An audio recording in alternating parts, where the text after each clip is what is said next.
Welcome to Gene and Mike do the New York Times crossword.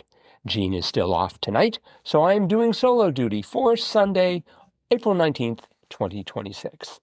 And this is one of these days that I really miss having Gene's expertise here because the theme in today's crossword is quite complex. In fact, I found the entire crossword to be somewhat complex. This took me a lot longer than usual to do.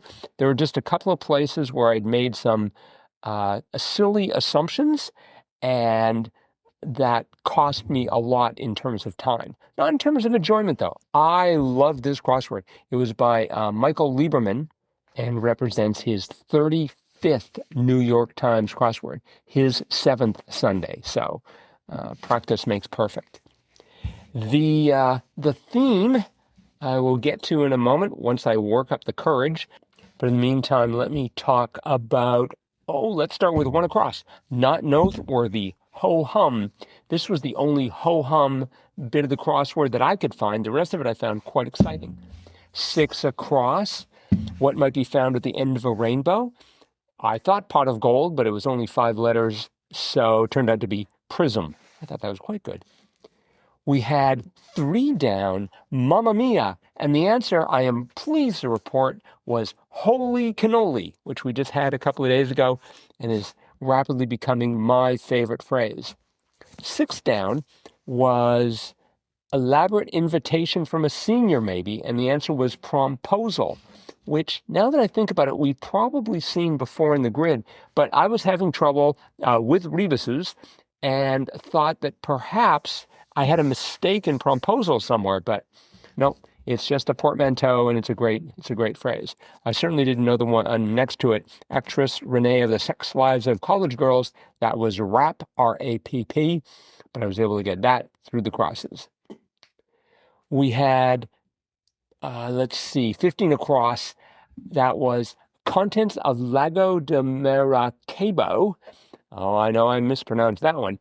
And the answer was agua. I looked at that and thought, looks sort of like a lake. And agua is the only Spanish word I know, so in it went. All right. We had 20 across, blank pasta, rhyming fusion dish, RASTA pasta. And that is terrific. Next to it, Chinese gooseberry by another name. I have no idea. Crosses helped me, and they did. It was kiwi. And then we get to our first of the rebus answers. So the way the theme worked was there were 5 pairs of answers, and they ran across, and they were in parallel to one another.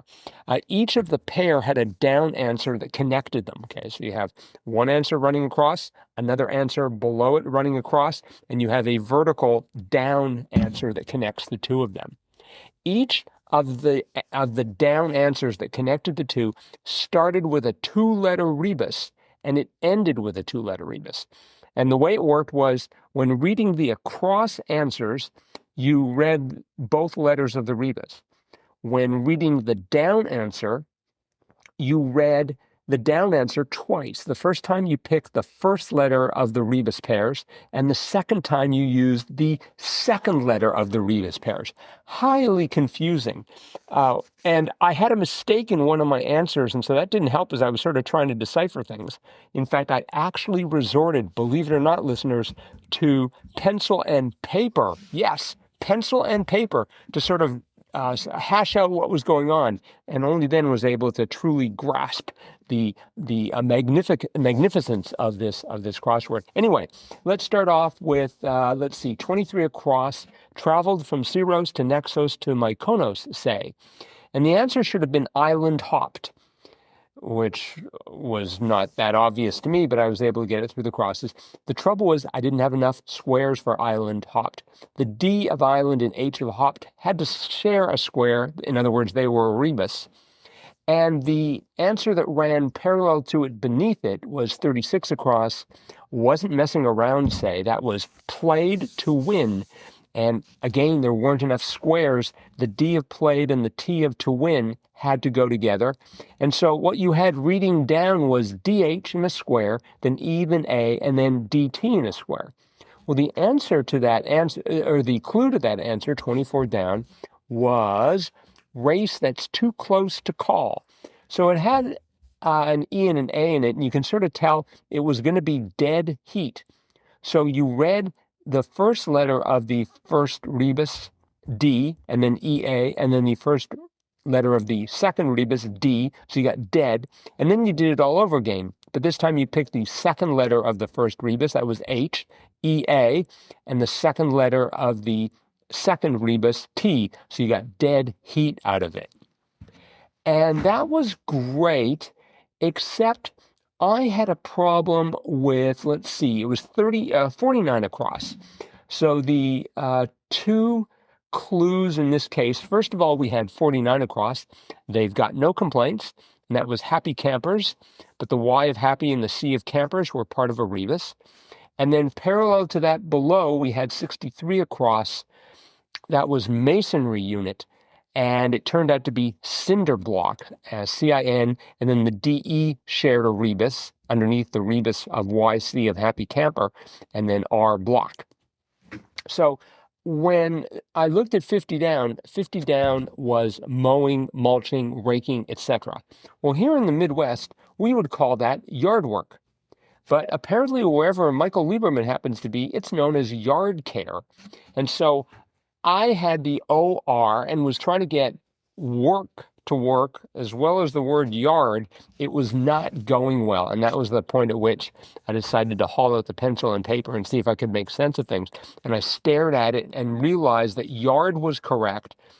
And so the AR of work had to have been wrong. And I thought, what else can there be? And I thought, oh, care, yard care. So apparently that is a thing. Listeners, let us know. Do you tend to say yard work, yard care, or do you just say, I'm not doing any of those tasks? Anyway, so again, with the way the rebus worked for yard care, you would take the first letter of YC and then AR and then the first letter of DED to get yard, and you would read those same four squares again, but this time picking up the second rebus letter C of YC and then AR and then E of DE to get care. So there were actually a total of 5 places where they did this. And the first one, I think I got it at Island Hopped, sort of. But then again, I was having that inconsistency with the yard work versus yard care. 25 across, that was rejuvenating. The answer was, I feel great. And there too, we had the LG of the L of feel and the G of great, forming the first rebus of the answer for 26 down, desperate final effort. So you had LG in one square and then AS beneath it. And then at the bottom, you had TP, and you read that as last gasp. I'm not going to go through the rest of these, but you definitely should check out xwordinfo.com if you haven't solved the crossword yourself by now, which I can understand why, because this was sort of a tricky crossword. Again, at least it was for me. Let's see, what else was interesting here? 16 down. 16 down was doesn't stick to the plan, goes rogue. I love the word rogue. I'm not sure if I'd actually like a rogue as in a human being, but I like the word anyway. And then we had 18 down, get in on a deal, and that was anti. That was sort of cute. Bit of an anti-climax there, but still. We had, let's see here, 34 across. This was sort of interesting. Unbe-frickin-leavable in square brackets, and that was so mad. 38 down was another place where I was seriously concerned. 38 down was elk, and the answer is wapiti. But that T of wapiti conveniently crossed 59 across, fatty tuna at a sushi bar. And I'm like, great. Well, it turns out to be toro, which I thought was Spanish for bull, but never mind. It worked. So it was wapiti versus toro. And I thought it was wapiti, but I wasn't sure. And there were lots of places here where I was having some difficulties. So I had to sort of really pay close attention to be able to figure this all out.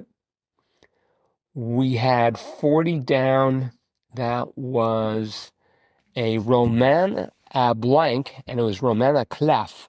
And I guess that is a story in which I always thought the Romana clef was a mystery for some reason. It's got the word key in it, but in fact, it's a story in which the protagonists they've been given pseudonyms, but they represent people who are really alive. It's sort of a bit of thin fiction to protect the innocent, as it were. On the Road by Jack Kerouac is an example of a Romana clef. We had 45 across. I should have gotten this faster than I did. 45 across was Dooley Wilson's role in Casablanca, Sam, as in play it again, Sam, which supposedly Humphrey Bogart his character never actually said. 56 across, my favorite book, multi-volume ref work, was OED, the Oxford English Dictionary. Best there is, except no substitutes. We had 79 down. That was Eponymous Hypnotist, Mesmer, as in mesmerizing. 82 down. I feel I should have gotten this faster. Alma mater for Marvel's Tony Stark and DC Comics Lex Luthor, in brief. So I was thinking it was going to be something like the X-Men Academy, but I only had 3 letters. Turned out to be MIT, which makes perfect sense. I wonder if they went at the same time. What if Tony Stark and Lex Luthor were like dorm mates or something like that? That could, I obviously Stan Lee never thought about it, so I won't either. Let's see, we had 93 across. I was having trouble in this area of the crossword, and 93 down did not help. Fernet Blanc, Italian digestive brand, and it was Fernet Branca, Branca. I certainly did not know that, and it took me, I had to get that all through the crosses. One of the crosses being 118 across, small plate servings. That was tapas, and again, that's a foreign language to me, so I was a little bit iffy about that A, because that was running into Branca. I thought, is it typas with a Y? That would make no sense. Or an O, possibly Branco and Topaz, but I thought that sounded too much like an emerald. Anyways, it turned out to be tapas with an A. Final answer in the grid, 119 across, grandchild of an abuelo, and that was nieto, which I feel pretty confident means niece. All right, I think that is it for today then. So thanks everyone for listening. Hope you're enjoying these podcasts. Fear not, Gene will be back sooner or later. And in the meantime, we will be back with our cutting edge analysis of tomorrow's crossword tomorrow.